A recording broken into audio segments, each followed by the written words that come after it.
guys, how y'all doing? I hope everything is well. Everything is good with me.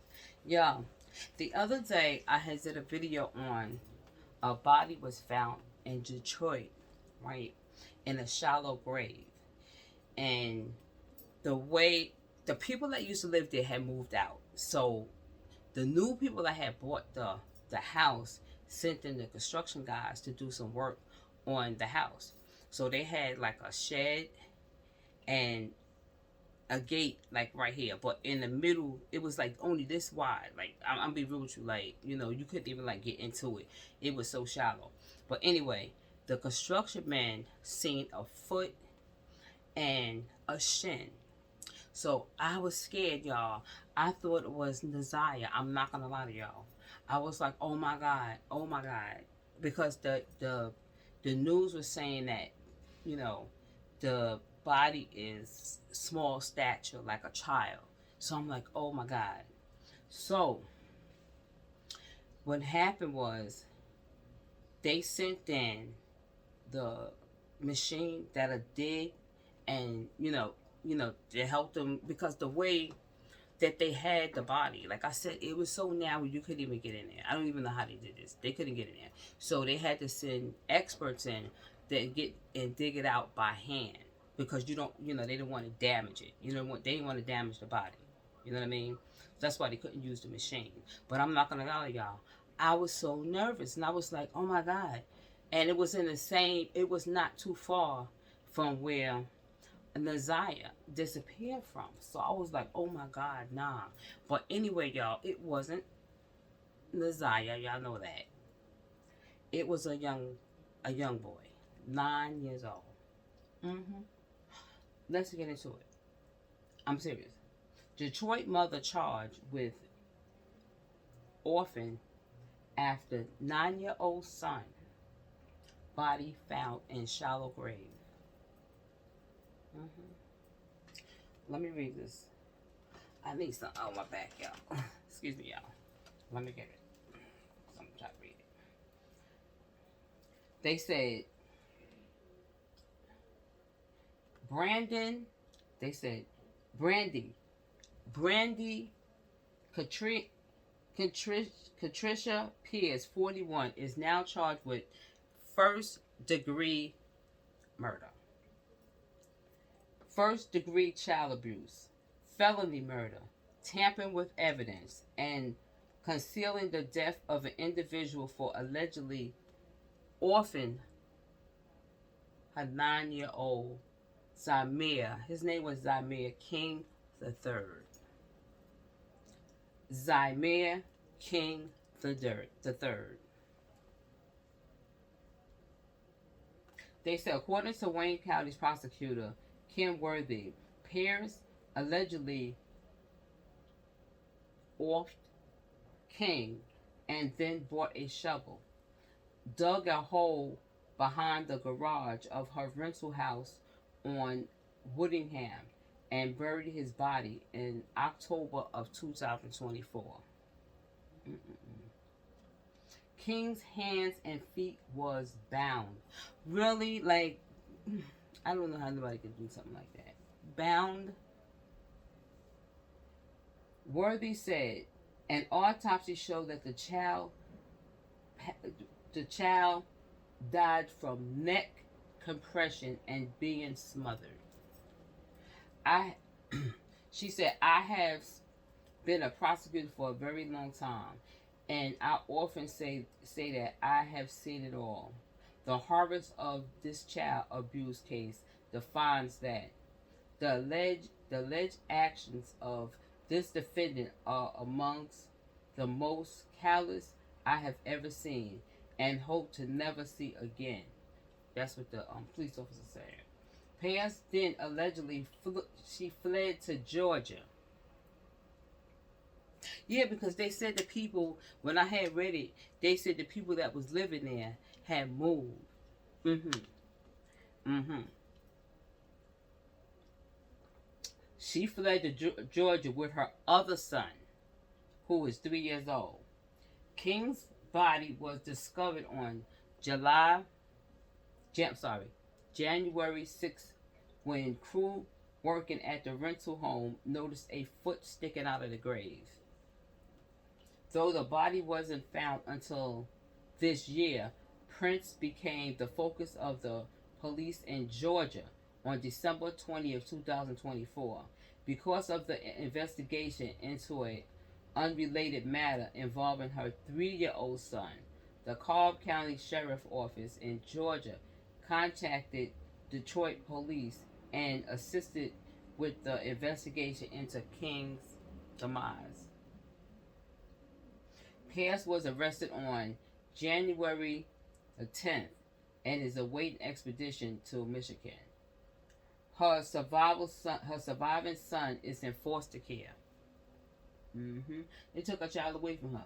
But y'all, this has scared me. I was just like, oh my God, this is so scary, because I didn't know. When I had read it, they didn't know who the child was. They didn't know at all. They didn't know it was a child. They was just like, it was a small stature, but they didn't know if it was a boy or a girl, or it could have been a small adult. You know what I'm saying? A short person like me, like small or whatever. But it happened to be a 9-year-old boy. Yes, King the Third. That's a shame. That is a shame. I don't know what's up with Detroit. Like, you got Naziah missing from Detroit. Now this mother here, she done hurt her 9-year-old child. Like, this is just crazy. And I'm glad they took the 3-year-old from her. But anyway, y'all, I want y'all to see a video that's really short. But I'm going to show you the picture of the mama, y'all. Y'all know I'm going to show you the picture. Shameful. I don't know what's going on in Detroit, y'all. Detroit, y'all got to do better. Like, this ain't it. This is not it. Why they ain't got no picture of her mama? Hold on, y'all. I don't know why they ain't got no picture of her mama. But I'm gonna show y'all. I'm gonna show you the video. And I do have one here, but I don't know if they're going to show it. Let me see if I can get a bigger one. I'm gonna show you in the video, y'all. Y'all gonna see the picture. All right, y'all. Hit that like button and subscribe. Y'all, I was so nervous, y'all. But anyway, we're gonna pray. Pray that this lady get everything she deserved to do something like that to her 9-year-old boy. You bound him and you buried him, and you had to help. She tried to bounce, and she bounced and went to Georgia, like they wasn't gonna find out. Like they wasn't gonna find out. Like, for real. Like I said, my heart goes out to the little boy's family, because I know they in shock. You know what I'm saying? They got to be in shock. I don't know why they wasn't aware that this lady only had one little boy when she had 2 kids. But anyway, y'all, hit that like button and subscribe, y'all. Wait for the video. Thank you all for coming this morning. I have stood at this podium many, many times and talked about how horrific, tragic, and shocking certain cases are. Each time thinking there are some future alleged facts that could be worse than what I'm talking about at the time. Knowing all the while, though, that there's always a worse set of facts on the horizon. Well, that day has come again. So I want to talk about a case of a young boy named Zemar King III. The alleged facts in this case are that we are announcing today. On January 6th of 2025, the Detroit Police Department was notified and summoned to a house on Whittingham in Detroit. They had been contacted by the landlord that owned that house. When he went to that house, the landlord contacted him when he went to that house to prepare it for a new tenant. Then he called the police because he found a shallow grave in the backyard of the home on Whittingham. Upon arrival, the police were shown that grave where a human foot was sticking out of the ground. The foot was believed to belonged to a small child. After an extensive investigation by quite a few agencies, and the chief will talk about that in a minute, the buried body was discovered to be 9-year-old Zemar King III.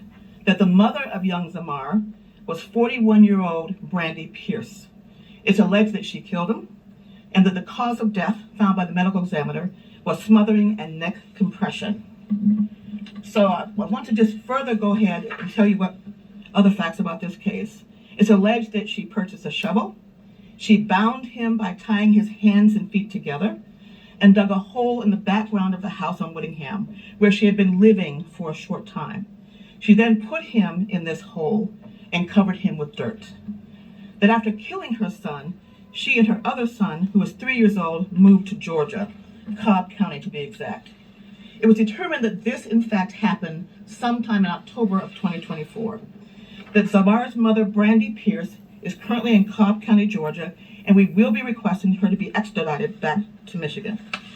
We are charging Brandy Catrice Pierce today with 1 count of murder in the first degree premeditation, which carries a life without parole sentence, mandatory. Count 2 is homicide felony murder. Again, the mandatory penalty is life in prison without the possibility of parole. Our 3rd count is child abuse in the first degree, life or any term of years in prison. The first degree child abuse is the felony to make out the felony murder we are alleging. Count 4 is tampering with evidence, criminal case punishable by more than 10 years in prison. And the 5th one is interfering with, concealing and interfering with the death of the individual, 5 years, of course, that being 9-year-old Zemar King. As always, this defendant is presumed innocent unless or until proven guilty. I should tell you that Judge Aaliyah Sabri of the 36th District Court authorized these charges yesterday. And since we will be requesting extradition, we will notify you all when in fact she is back in the state of Michigan. So of course there is no next day for court. Again, let me just repeat, these charges and allegations are quite serious. They're deadly, they're shocking, every platitude that you can think of. But again, Ms. Pierce is still presumed to be innocent unless or until proven guilty. So I'm going to have the chief say a couple words to you, and then we'll answer some questions for you if you can. Thank you, Madam Prosecutor. As Madam Prosecutor said, this case is rather shocking. In my 27-year career, I don't remember seeing anything like this, but I just want to thank, of course, Madam Prosecutor. I want to thank our law enforcement partners and everyone who helped out with this. The FBI was instrumental. Michigan State Police was instrumental in helping out as well, along with Cobb County and DeKalb County in the state of Georgia, their district attorney's office. And I just really want to express how proud I am of the hardworking men and women of the Detroit Police Department who helped bring this case to where it is today with these charges.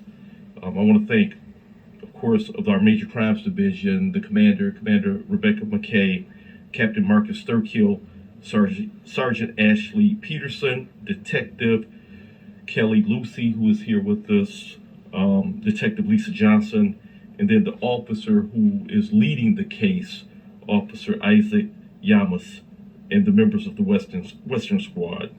The Detroit Police Department works relentlessly on behalf of victims, and we are confident that there will be accountability for this. And as Madam Prosecutor said, of course, everyone is presumed innocent until proven guilty in a court of law. Thank you much. It seems to all of us who do this work on a daily basis that there's been just a large number of tragic cases that have happened to our children, worse than we have seen. So it's our hope that we don't continue to see these, but I know that's probably false hope that I'm having. Before we go any further, I want to introduce Tina Ripley, who has worked together on this case very hard. She will be trying this case. Louisa Papoulis is to her right and your left. She is the Deputy Chief of the Special Victims Unit. Kelly Gleason is to my immediate left, and she is the Chief of the Special Victims Unit. And again, if the Chief would introduce his people that are standing here, that would be helpful. Detective Lisa Johnson is right here. Also, officer in charge of the case, Isaac Yamas. Kelly Lucy, Detective. Ashley Peterson, Marcus Thurkill. Marcus is in the back there as well. And then Captain Rebecca McKay. Okay. We'll take some short questions at this point, if you have any. Not that you guys need it to get a charging decision, but any indication as to why a possible motive in this case? You know, I don't talk about motives at the time. If any further evidence and charging decision will come out when we go to court. So, again, we can't comment on that at this time. Has there been any communication with Zemar's mother at all from you guys? We did speak with his father yesterday, actually this morning, actually. So yes, we have had contact with the family, and the Detroit Police Department has had contact with the family as well.